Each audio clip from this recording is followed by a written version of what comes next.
At 12 noon on the 20th of July 1944, Colonel Claus von Stauffenberg entered the office complex of Field Marshal Keitel at Wolfschanze, the Führer's headquarters for the Eastern Front in East Prussia.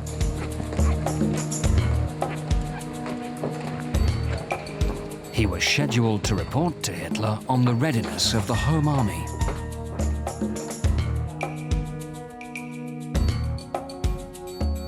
Keitel informed the officers that the briefing would not take place in the bunker, as usual, but in the nearby conference room of the Lagerbaracke, the situation barracks.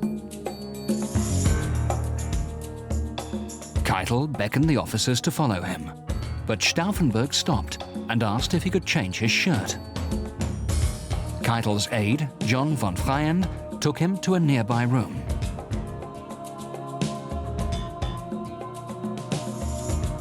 While Stauffenberg was inside, the phone rang.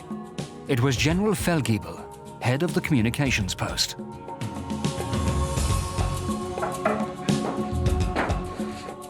Stauffenberg said he'd call back as soon as possible. Keitel became impatient.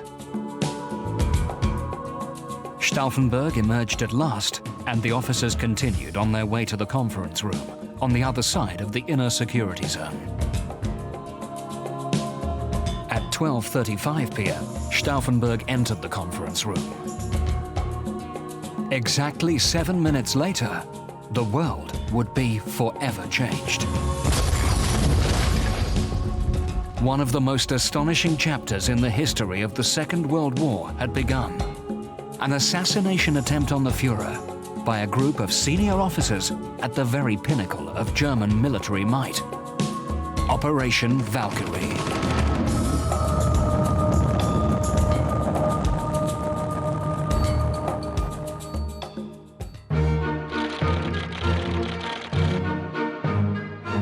The Valkyrie plan was an official German plan for dealing with some sort of massive internal disturbance within Germany, whether it might be an uprising of foreign labourers or a particularly concentrated air raid which sort of disrupts local services and everything else. It turns out that in 1944 there were 7.5 million foreign workers in Germany. And the Germans had this worry that there could be a civil disturbance. Unter dem Motto Valkyrie war geplant ein Aufstand, falls ein Aufstand der Fremdarbeiter käme. Fremdarbeiter in allen Betrieben, Landwirtschaft, Industrie, gab es sehr viele ausländische Arbeiter. Wenn die einen Aufstand planten, sollte der unter dem Stichwort Valkyrie niedergeschlagen werden. In jedem Korps waren Vorbereitungen getroffen für diesen Zweck. The reserve army troops, with officers at the Bendlerstrasse in Berlin, were the men designated to execute Operation Valkyrie. The circles of the resistance in the Bendlerstrasse in Berlin were the ones that were in control of that plan. So it seemed very logical for them to turn that operational plan to their own devices. Also in Berlin was a young officer serving on the general staff of the German High Command, Claus Schenk, Count von Stauffenberg.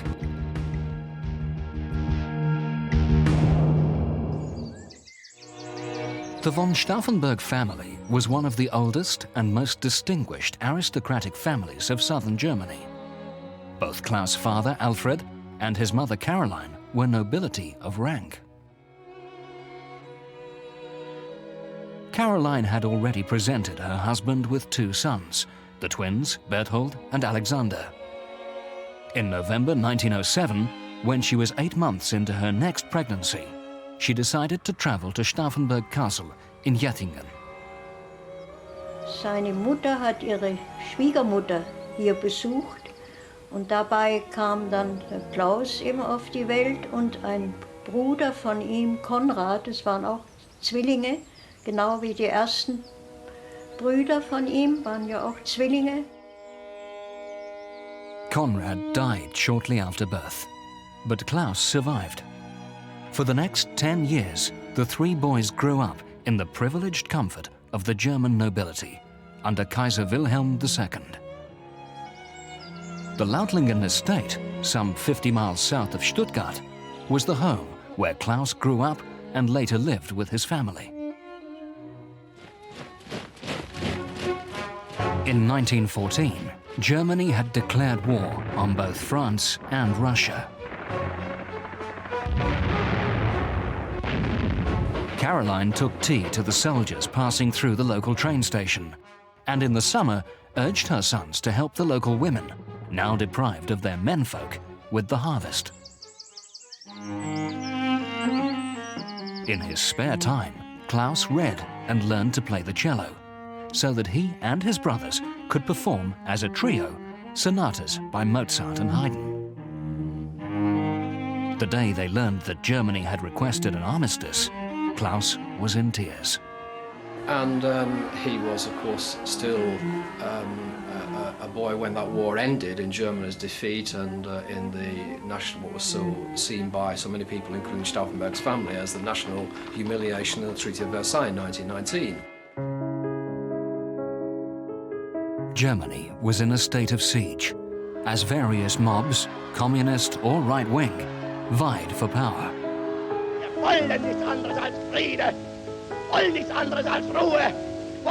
This turmoil prepared the way for the rise of the dictatorship of Adolf Hitler.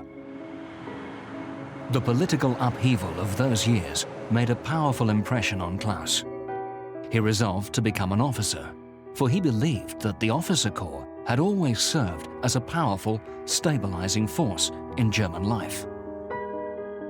In 1926, he joined the family's traditional regiment, the 17th Cavalry Regiment in Bamberg. Claus had grown to be a tall and strikingly handsome young man with a shock of dark hair, prominent cheekbones, a firm jaw and dreamy eyes. Ein sehr, sehr beeindruckender Mensch. Er hat eine ganz große Ausstrahlung gehabt. Er war irgendwie sehr, sehr herzlich, sehr auf jemanden zugehen. A very devout Catholic, he always attended Mass on Sunday. Irgendwo war eine Zeit lang in Bamberg stationiert beim Reiterregiment 17, wo er auch eingetreten ist.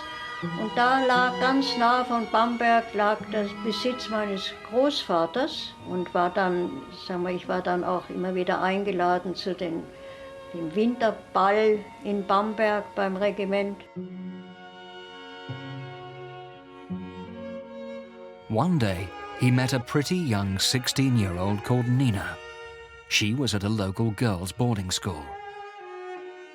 In 1930, after he had been promoted to second lieutenant, Claus proposed to Nina, even though he was only 23.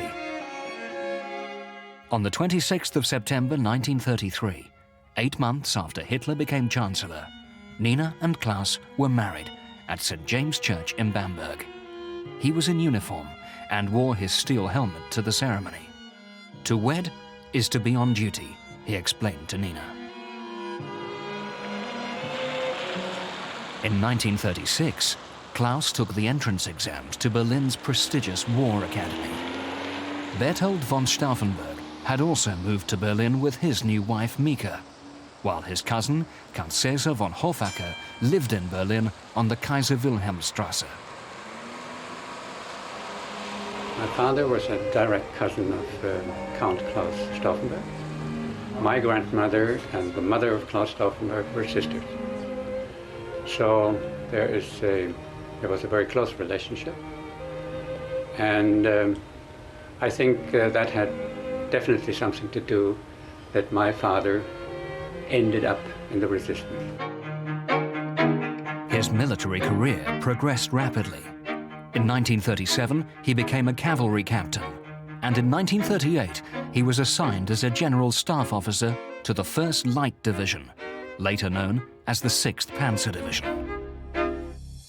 That same year, the SA and SS launched the so-called Kristallnacht, when shops and homes of Jews were smashed, and many synagogues were burned to the ground. Da war ich 8 damals. In dem Zusammenhang haben sie ja auch jüdische Wohnungen gestürmt, haben die Sachen rausgeschmissen auf die Straße, haben sie verbrannt, haben geplündert. Stauffenberg had supported the idea of restricting Jewish influence in the arts and public life, but he strongly condemned this action. His gradual disillusionment with the Nazi regime had irrevocably begun.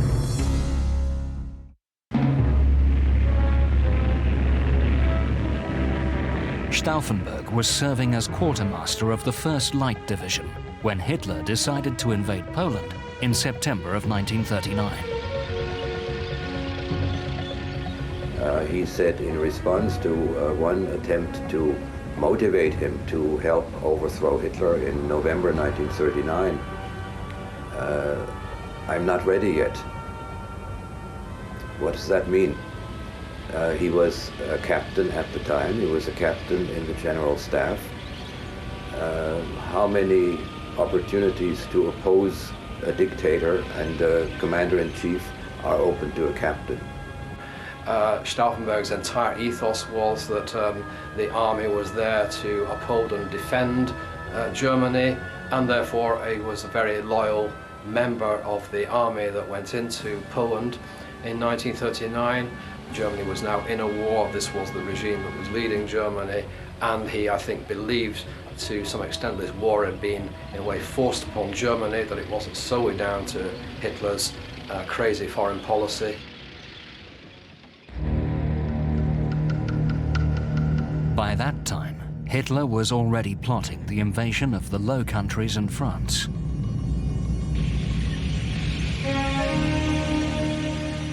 On the 10th of May, Stauffenberg was with 6th Panzer as its tanks plunged into Luxembourg and Belgium, creating the spearhead of the 6 armored divisions that crossed the Meuse and raced across France.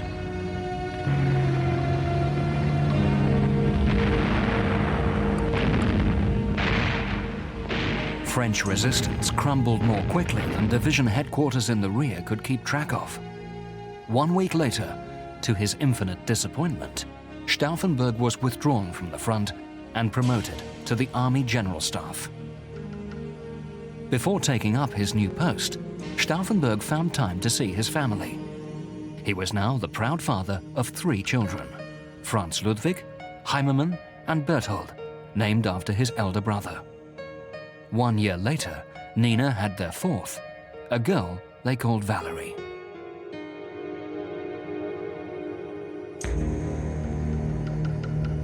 From his perch at the Army General Staff, Stauffenberg witnessed the invasion of the Soviet Union.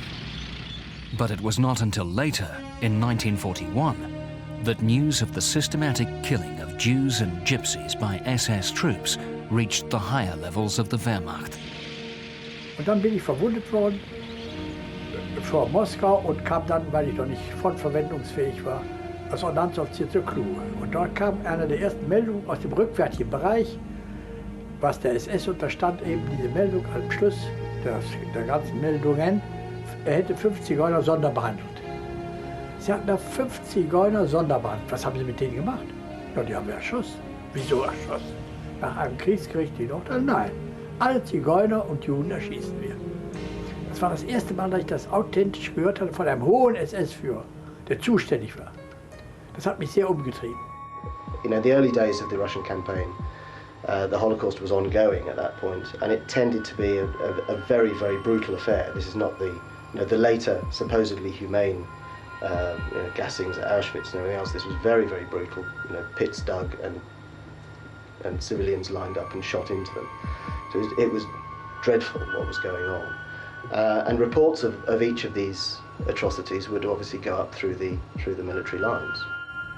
If one looks at the total number of Jews, for example, who are exterminated in the Holocaust, by far the largest number come from what was the former Soviet Union, in Belarus, in Ukraine, and places like that. And those are the areas that the Germans occupy in the summer and fall of 1941. And truly horrible things happened there, large-scale killings and the like. Da hat es der Major von Gersdorf und noch einer, die im Hubschrauber über die Gegenstadt geflogen waren, gesehen, wie ein riesen Grab war und da Leute erschossen wurden. Es wurden dann 8000 Juden, hatte die lettische SS erschossen. Ich war damals 25 Jahre alt. Wen sollte ich fragen? Ach, da kam nur der Oberst von Tresckow in Frage. Das war ein väterlicher Freund, 1A der Heeresgruppe, also Geschäftsführer des Stabes, wenn man so sagen will. Major General Henning von Tresckow, who was serving on the Eastern Front in the Heeresgruppe Mitte, had been plotting Hitler's overthrow since the late 1930s.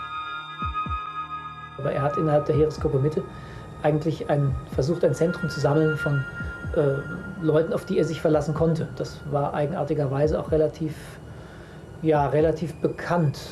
Und da gab es damals so eine Sprache, die man sich angewöhnt hat, wo man rausfand, ob einer Nazi war oder nicht. Und ich wusste, er war kein Nazi. Ich bewunderte seine Intelligenz. Und dann ging man so um 11 Uhr abends rüber. Da war Tresckow häufig am Schachspiel zur Erholung seiner Erholung. Und dann wurde besprochen, wie das Attentat durchgeführt wurde.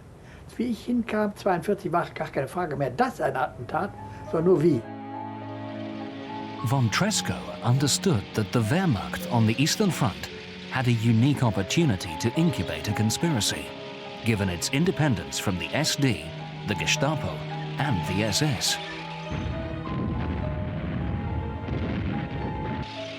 In July of 1941, von Tresckow received a visitor from the General Staff, Stauffenberg. The young officer agreed with Tresckow that Hitler was a danger, but he was not yet ready to join the conspiracy. As late as the second half of 1942, during one of his fact-finding tours in Ukraine, Stauffenberg remained convinced that the Eastern Front could be held. But in that same year, Stauffenberg received the first reports of the mass murder of Russian Jews by SS Special Forces, known as Einsatztruppen. And he got wind of these and was astonished and horrified that this was going on in Germany's name. And in fact, as I say, I think that is where his real conversion to the cause comes from. Some of his religious background, as a Catholic, there's always a greater authority. Yeah, there's a greater authority than your Führer. Yeah. All this came together then and made a loyal member of the officer caste into a rebel. He began a one-man campaign to convince commanders at the Eastern Front to try to confront Hitler and wrest control from him. That winter of 1942, the German army came to a halt before the gates of Stalingrad. Even when the Sixth Army under General von Paulus faced certain defeat, Hitler refused to authorize a withdrawal. Mein einziger Bruder ist in Stalingrad geblieben und mein Mann hat immer die letzten Funksprüche, die von der Armee kamen, von Paulus, die zum Hauptquartier Ost kamen, die hat er uns immer nach meiner Mutter und mir durchgesprochen. Die haben wir alle gekriegt, das war so schrecklich. Und der ist auch vermisst, also mein Bruder ist nie wieder nach Hause gekommen. Also eine ganze Armee opferte, aus Prestigegründen. Stauffenberg was now convinced that Hitler had to be removed. He was so vocal in his criticism that his fellow officers became concerned. It was decided to post him far away to the 10th Panzer Division in Tunisia. In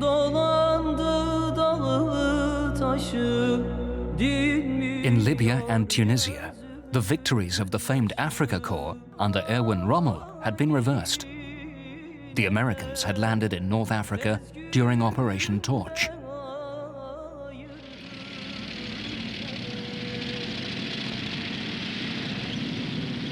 Rommel launched a daring panzer attack against the still inexperienced American troops, driving them all the way to the Kasserine Pass. But the victory was short-lived. The Germans began a fighting retreat. On the 7th of April, Stauffenberg tried to lead his column through the narrow El Hafe Pass. Fighter bombers caught up with him.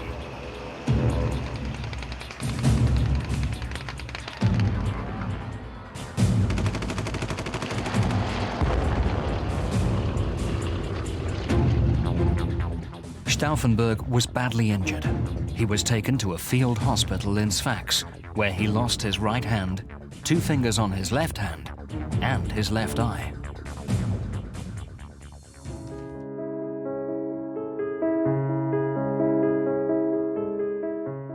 His recovery was slow but steady.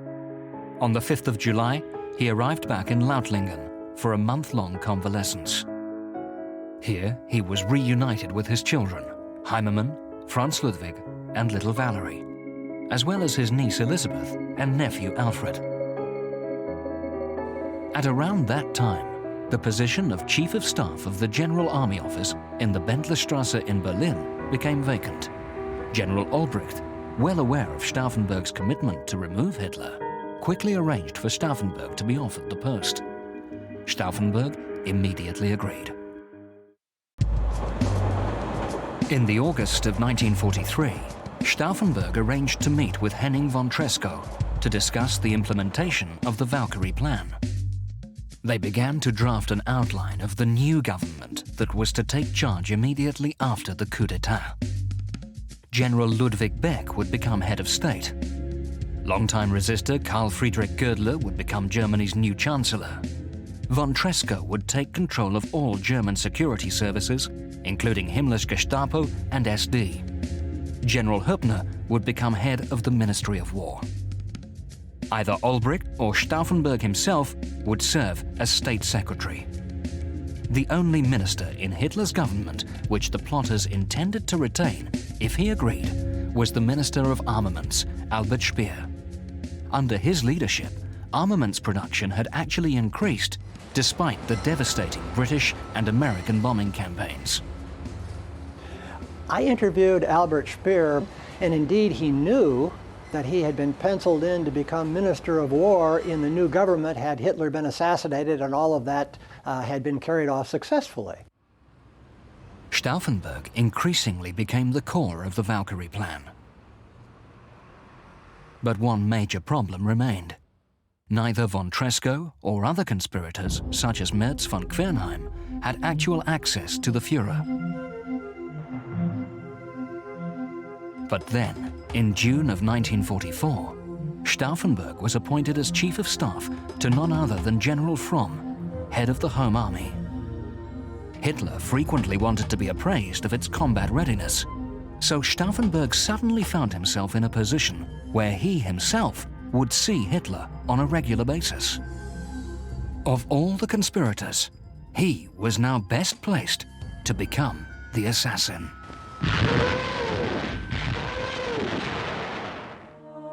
At the same time, Field Marshal Rommel, commander of Army Group B in France, had finally agreed to cooperate with the conspiracy, which in the West was headed by the military governor of France, General von Stülpnagel. The success of Valkyrie depended heavily on Stülpnagel and his deputy, none other than Stauffenberg's cousin, Cäsar von Hoffacker. Stülpnagel was his immediate boss, and I think my father and Stülpnagel were very good friends at the end. Another key figure in the conspiracy was General von Hasse, city commander of Berlin. Hatte unterstand ihm ja der Valkyrie-Befehl und hatte Truppen, und mit diesen Truppen sollte zum Beispiel Goebbels festnehmen. Diesen Befehl durchzuführen, hatte den Oberst Rehmer, der ihm unterstand, beauftragt, Goebbels festzunehmen. Where the plot began to fall down was that Stauffenberg couldn't be in two places at once.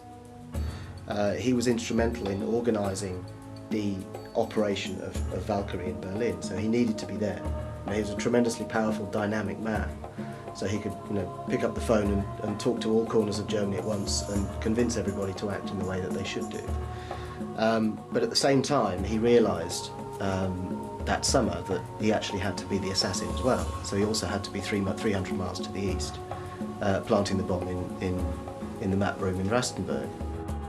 Since Stauffenberg had to remain alive and return to Berlin to orchestrate the coup, he had to use a timer in the form of a fuse.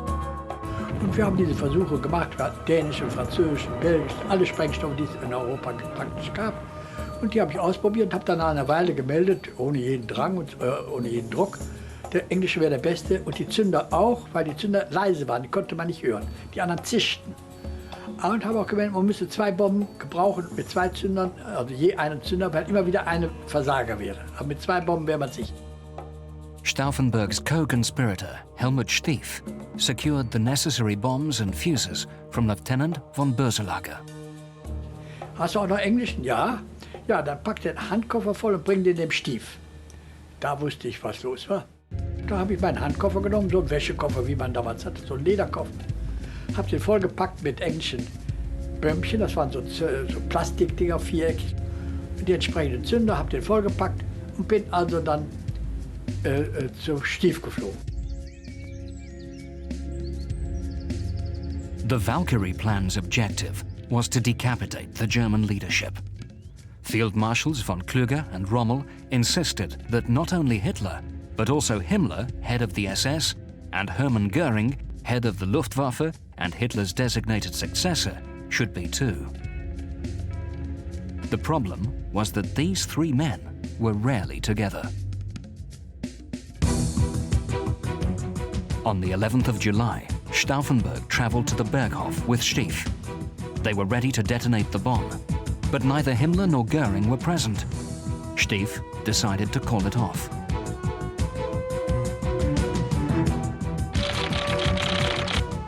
Three days later, Hitler moved his headquarters from the Berghof to Wolfschanze.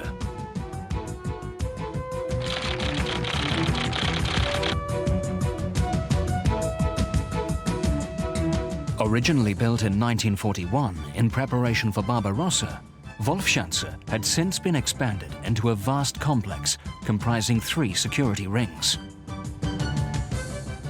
The first complex, known as Security Zone 2, contained barracks and facilities for the staff as well as guests, a communications center and a mess hall known as Casino 2.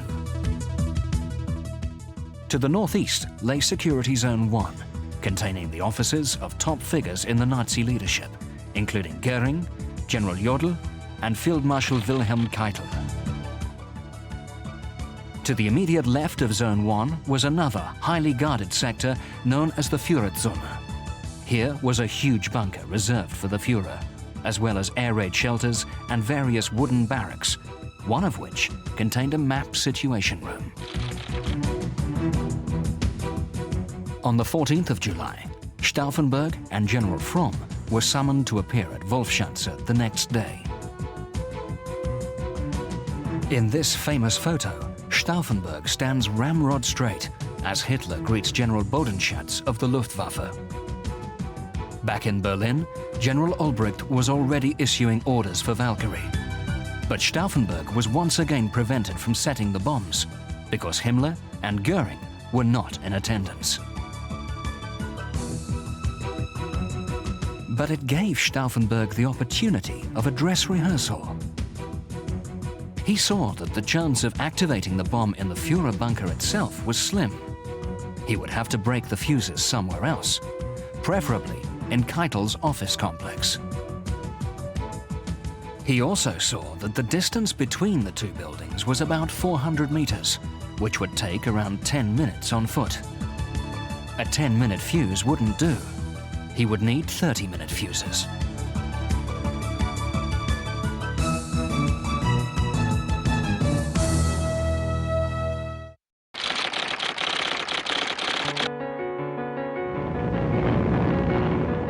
On the morning of the 20th of July 1944, a Heinkel 111 carrying Stauffenberg and von Heften arrived at Rastenburg, the small airport serving Wolfschanze.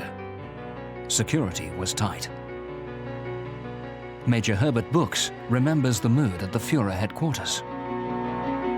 In the east, the situation was extremely critical. Also, the weather was very hot and the humidity high, conditions that Hitler didn't like. The overall mood in the Wolfschanze was tense.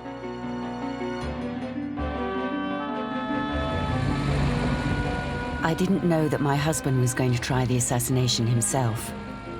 He did tell me that in case the attempt should fail, I shouldn't try to be loyal to him.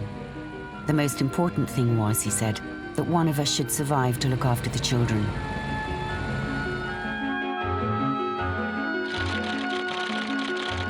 Stauffenberg sat down for breakfast. Joining him was Captain von Moellendorf, adjutant to the Wolfschanze commander. Shortly after 11 o'clock, accompanied by von Heften, Stauffenberg proceeded to the office of Wilhelm Keitel in preparation for the presentation to the Führer.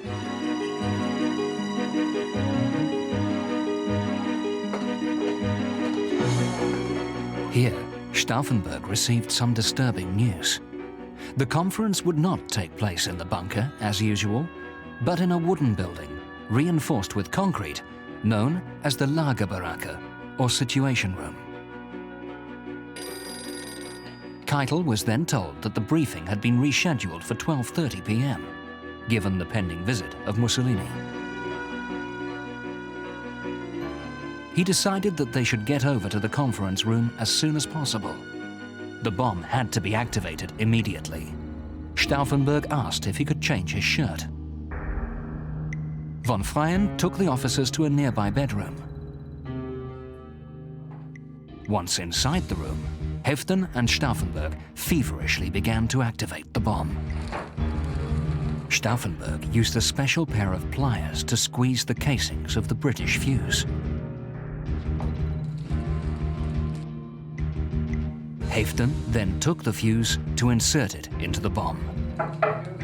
At that moment, Voss tried to open the door to tell Stauffenberg of a phone call. Von Heften had just finished activating the first bomb, but the second fuse hadn't been crushed. Keitel was impatient and told Stauffenberg to hurry. They'd run out of time. One bomb would have to do.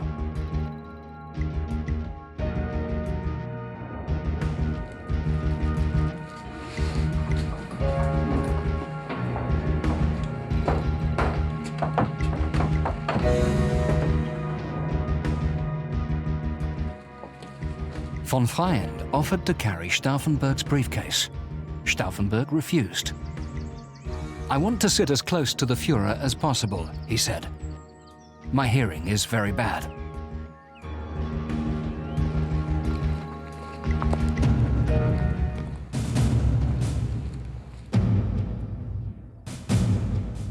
When they reached the conference room, Hitler was listening to a report by General Adolf Hüsinger, a friend of Tresco's, and the only general in the room who was aware that a plot to kill Hitler was brewing. To Hüsinger's right were Colonel Heinz Brandt, Colonel Rudolf Schmund, a senior adjutant, Colonel Heinrich Borgmann of the Wehrmacht, and a stenographer, Berger, as well as other officers.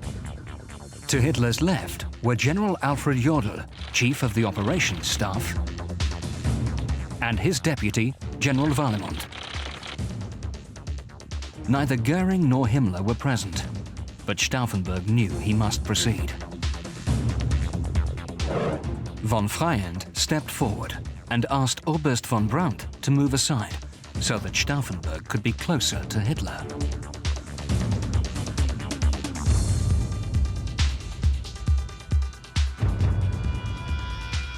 With the bomb in place, Stauffenberg told von Freyen that he had to make a phone call and left. Fatefully, Brandt moved back into his old spot. Once outside, Stauffenberg quickly made his way out of the Führerzone to the adjutant's building, where he knew General Feldgiebel would be waiting for him.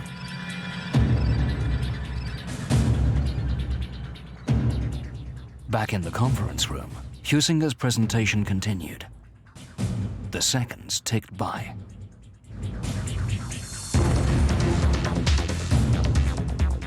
Glass and wood splinters shot through the air.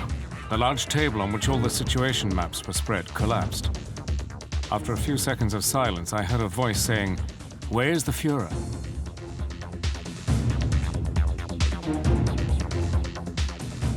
In the turmoil that followed, Stauffenberg and von Heften made their escape. As they passed the site of the situation barracks, Stauffenberg saw a corpse covered with Hitler's long trench coat being carried out on a stretcher. At the first security ring, and later at the second checkpoint, they were allowed to proceed. The Wolfschanze commandant had ordered a complete lockdown. At the last checkpoint, Stauffenberg was stopped. He decided to call the commander himself. By coincidence, he was put through to Captain von Moellendorff, the officer with whom he had had breakfast earlier that morning. Von Moellendorff gave him the go-ahead to leave the compound.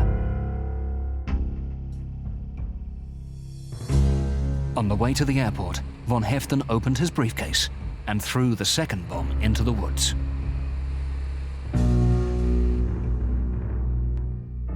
Their Heinkel took off at 1:15 p.m. Back in Wolfschanze, Feldgiebel noticed that something was very wrong. A rumor was going around that Hitler was very much alive and only slightly injured. Although a communications blackout was in effect, the news reached Bendlerstrasse that the plot may have failed. General Albrecht decided to wait with launching Valkyrie until Stauffenberg could report in person. When Stauffenberg landed in Berlin, he found that nothing had been done. Precious hours had been wasted, during which the conspirators had had the element of surprise. General Fromm, commander of the Home Army, refused to activate Plan Valkyrie. He said that he had just spoken with Keitel and was told that the Führer was very much alive. Stauffenberg thought he had seen Hitler's corpse with his own eyes, and that the news from Wolfschanze was a trick. Anxious to wash his hands of the entire affair, Fromm ordered all the conspirators to be placed under arrest. But Stauffenberg put Fromm under arrest instead.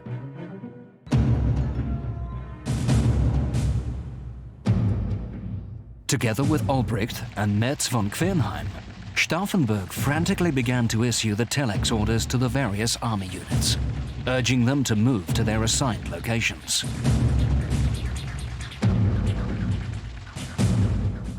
In Paris, all went according to plan. My father went ahead and arrested all the major people of the SS and the Gestapo in Paris.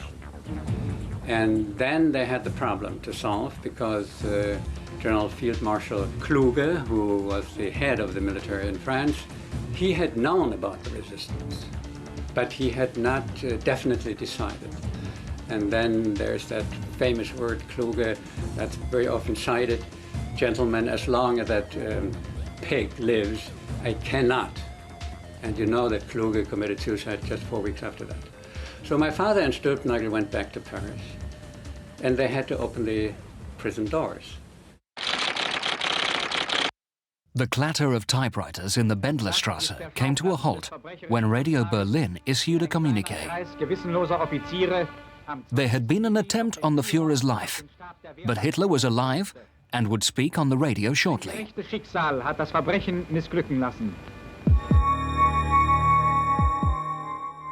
Not one, but a sequence of events had doomed the conspiracy.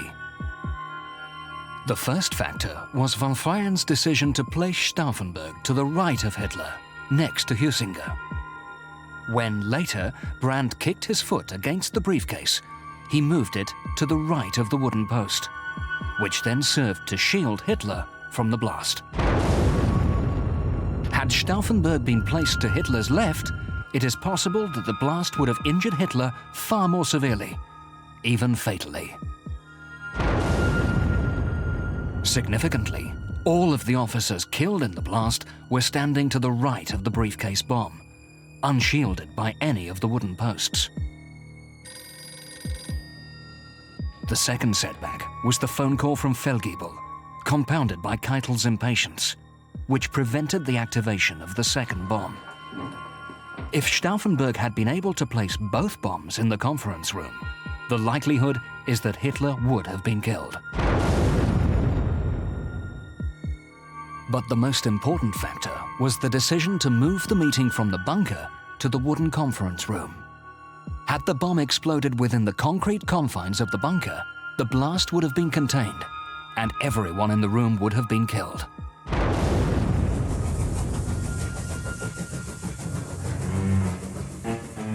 Hitler was convinced that he had been saved by Providence. Shaking hands with his left arm, since his right arm was hurt in the explosion, he proudly welcomed his guest, Italy's ex-dictator Benito Mussolini.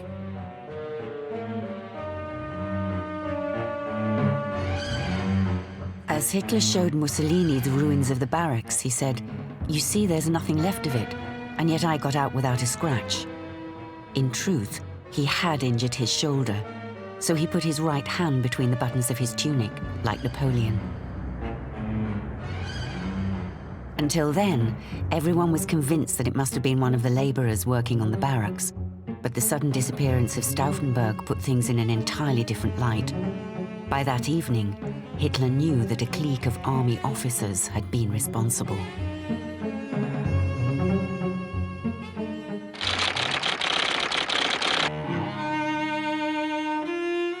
Back in Berlin, the final act had begun. Major Rehmer, who had defied von Haase's orders, had arranged his troops around the Bendlerstrasse. Soon thereafter, Rehmer's forces were relieved by the SS. Valkyrie was lost. Fromm was released and promptly ordered the conspirators to be placed under arrest. Eager to cover up his complicity, Fromm decided to dispose of the conspirators immediately, so that none of them could implicate him in the investigation that was sure to follow. Stauffenberg, Heften, Olbricht and Quernheim were summarily condemned to death. An execution detail was formed, lit by the headlights of SS vehicles. They were then marched to the courtyard of the Bendler block. At the same time, Hitler was making his radio address from Wolfschanze. Die selbst sind unsere ganz lange Ausschöpfung und Brennung oder Verbrennung. Ich fasse das als eine Bestätigung des Auftrags der Vorsehung auf, mein Lebensziel weiter zu verfolgen, so wie ich es bisher getan habe.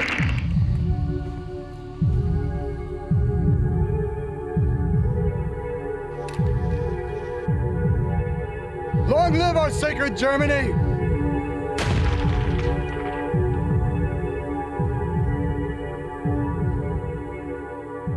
It was 1 a.m. on the morning of the 21st of July, 1944.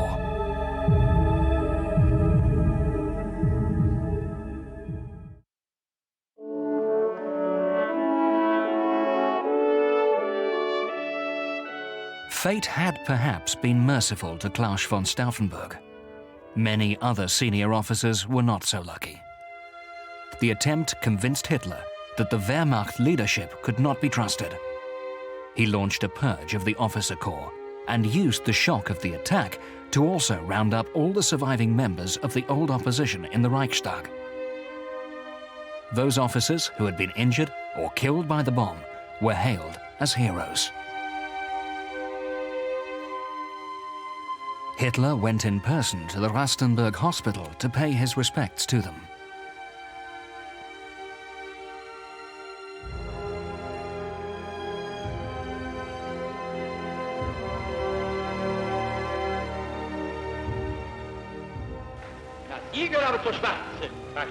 Hitler ordered a series of show trials in the Volksgerichtshof, or People's Court, presided over by a dreaded judge, Roland Freisler. Also, und werden Sie hier nicht unverschämt!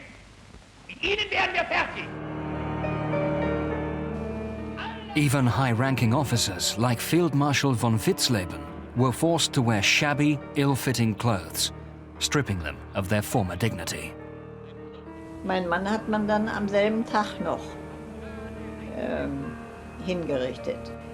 Und dort durfte er dann das erste Mal und das letzte Mal noch Abschiedsbriefe schreiben. Und hat das auch getan. Er hat einen zweiten geschrieben, weil er sagte, es sind noch 5 Minuten Zeit Und ich weiß nicht, ob mein erster Brief ankommt, deswegen schreibe ich den nochmal. Und das sind sehr bewegende, 5 Minuten vorm Tod geschrieben, sehr bewegende Briefe. The war continued for another 10 months.